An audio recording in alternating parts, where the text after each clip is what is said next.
Monsieur avec les lunettes juste devant moi, c'est qui, voilà, il ne regarde rien depuis le début du spectacle, sauf quand c'est glauque, il a un petit rire, il fait Alors forcément, quand j'ai dit Colette, je vais te tuer, ça a été fou rire de la soirée pour lui. Il m'a fait un truc genre, très inquiétant, mais c'est pas grave, tu vis le spectacle comme tu veux, je vais plus jouer par là, ça te dérange pas par contre, mais tu vis comme tu veux le spectacle. Voilà, ton prénom c'est Thomas, bienvenue au spectacle, Thomas, voilà, c'est... Et ton nom de famille? Pour les mains courantes, je suis obligé de tout prendre. Non, je te demande ça parce que j'ai remarqué les tueurs en série. Souvent, leur nom, c'est deux prénoms. Guy Georges, Émile Louis, Thierry Paulin. Moi, j'ai jamais me faire couper les cheveux chez Jean-Louis David, j'ai toujours peur que le mec, Mais toi, ça va, Thomas, t'as une gueule sympa. Parce que les tueurs en série, ça se voit sur la terre. Francis Holm. Est-ce qu'on avait vraiment besoin de faire un procès à ce monsieur-là? Moi, ça fait des années que je milite pour ça, je dis qu'il faudrait mettre les gens en prison selon leur tête.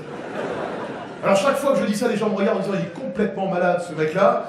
Va falloir qu'on attende que Franck Ribéry massacre toute l'équipe de France pour devenir.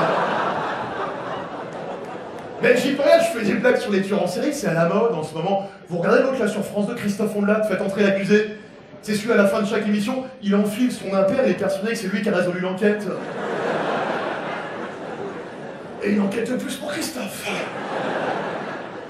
C'est mon présentateur préféré, avec l'autre le dimanche soir sur M6, Bernard de la Villardière. Je suis avec la chemise toujours ouverte, la mèche de côté, une main dans la poche, et il maîtrise. Aux quatre coins du monde, les camps les plus dangereux de la planète, lui il s'en fout, il maîtrise. Et je suis actuellement sur le champ de bataille du conflit israélo-palestinien. Avec de ce côté les tirs israéliens, et de ce côté les tirs palestiniens. Et on se retrouve tout de suite après une page de pub. Le mec, c'est une sorte de Chuck Norris de la présentation. Et je suis actuellement à Sao Paulo, dans la favela la plus dangereuse du monde. Et on se retrouve tout de suite après une page de pub. Et je suis actuellement à Bangkok, dans le bordel le plus grand du monde. Et on se retrouve tout de suite.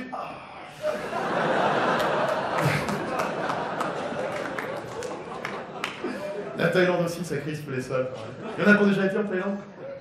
Ouais, très peu. J'ai un pote à moi, ça fait 8 ans de suite qu'il y va. Je lui dis, tu vas faire quoi là-bas? Il dit, non, j'aime bien. Et l'autre jour, je regardais Enquête exclusive, il passait le procès d'un mec qui avait tué une pauvre femme. Les charges étaient accablantes contre lui. Le juge lui dit malgré tout à la fin, comme ça se fait du procès, vous avez encore quelque chose à rajouter pour votre défense? Le mec, il arrive très sûr de lui à la barre et dit, je suis désolé monsieur le juge, je voulais pas la tuer, le viol s'est mal passé.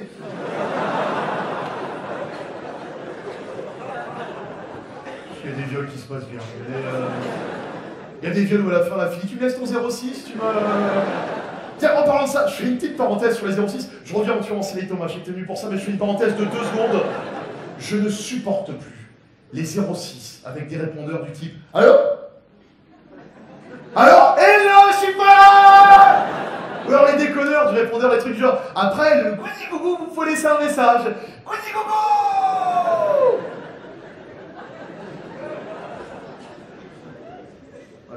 Je t'appelle pour dire que ton père est décédé.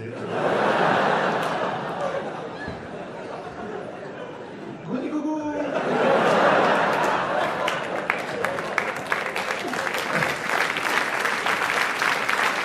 Non, il y a un truc qui me fait marrer avec les tueurs en série, c'est qu'ils auraient trouvé une maison avec un jardin, plein de cadavres enterrés dedans. T'as toujours aux infos de 20h le témoignage du voisin. C'est toujours un gros beauf qui arrive comme ça. Ah, on comprend pas. Ah, on comprend pas. Des gens formidables, des gens toujours bonjour, toujours polis. Bon, ils faisaient du jardinage à 3h du matin, mais ça c'est souvent les thèmes, c'est un père de famille qui tue toute sa famille. Ça arrive de temps en temps, souvent dans le 77, ça se voit. C'est les maisons toutes pareilles après d'Euro Disney. C'est les mecs, ils ont une vie très rangée. La graffeuse, c'est à droite du bureau. Un jour, sa femme, elle se trompe, elle met à gauche. Le mec, il pète un câble. Il fait là, tu vas un peu loin, alors là, putain. Et il va dans son garage, il prend son fusil. Colette! Non. Moi, si j'avais été un tueur en série, j'aurais été un tueur en série, mais altruiste. Ce sera le seul mot compliqué de la soirée. Je voudrais tuer des gens, mais pour les aider. Je vous donne un exemple. Quand j'étais petit, j'étais fan de Chantal Goya. Le soulier qui vole, je l'ai vu 3 fois, je pleurais à chaque fois. Je voyais récemment Chantal, à 65 ans, continuer à la télé à faire Bécassine, c'est ma cousine. J'avais envie de l'aider, quoi. Mais pas méchamment, la prendre dans mes bras, lui caresser la tête, faire... Allez, c'est fini.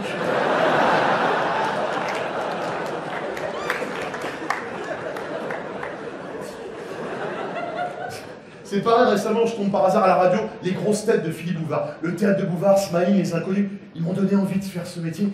T'écoutes aujourd'hui Philippe Bouvard, t'as envie de dire, c'est fini, Philippe. Non, faut y aller, Philippe. Tu vois le tunnel avec la lumière blanche au bout, là? Tu vois Dame qui fait le lapin? C'est Chantal. Tu la suis, c'est Chantal. Non, cela dit, il y a une personne que j'ai envie de tuer. Et là, c'est du premier degré. C'est Dora l'exploratrice. Et là, les gens qui ont rigolé ont des enfants en bas âge dans leur famille et ils n'en peuvent plus de Dora parce qu'elle te coûte un max de blé. J'ai acheté la poupée Dora pour ma petite nièce à son anniversaire. J'arrive à la caisse du magasin de jouets avec Dora, je donne à la caissière me regarde très sérieusement et me dit « C'est pour offrir !» Je dis « Non, j'ai cassé ma poupée gonflable, je me fie dans la bouche de Dora. »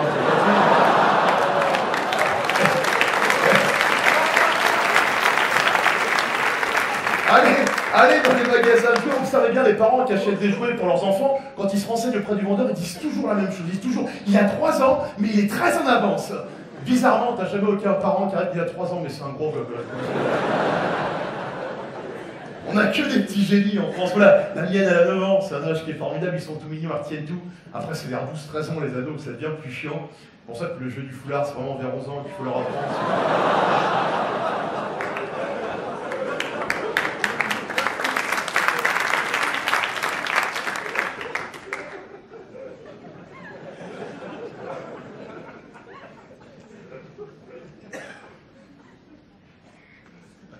Pardon.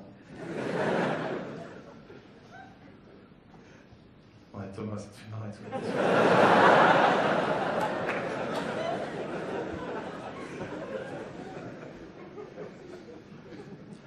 Putain, un peu trop loin, c'est ça. C'est un peu de votre faute, vous me poussez quelque part. Vas-y, alors là, tu lui mets dans le cul. Oh non, non, non, non. Du coup, je perds une partie de la sage. C'est pas marrant, ça.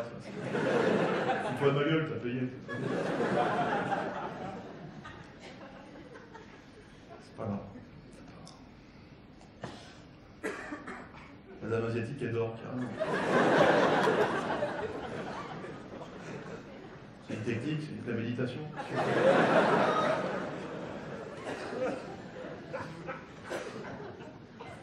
Non, on va s'arrêter là.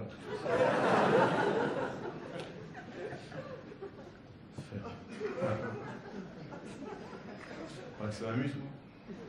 Faire les purées devant des gamins de 11 ans.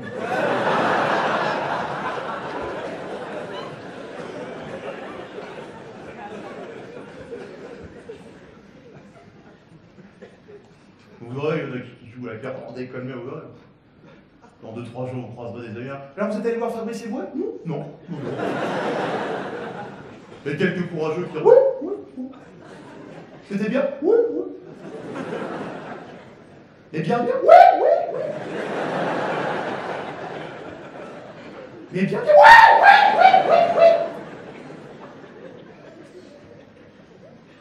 Mais bien? Ouais. Obélix, ça va venir dans le cul, là, je vous le fais se fait tourner, t'auras du sperme dans la bouche.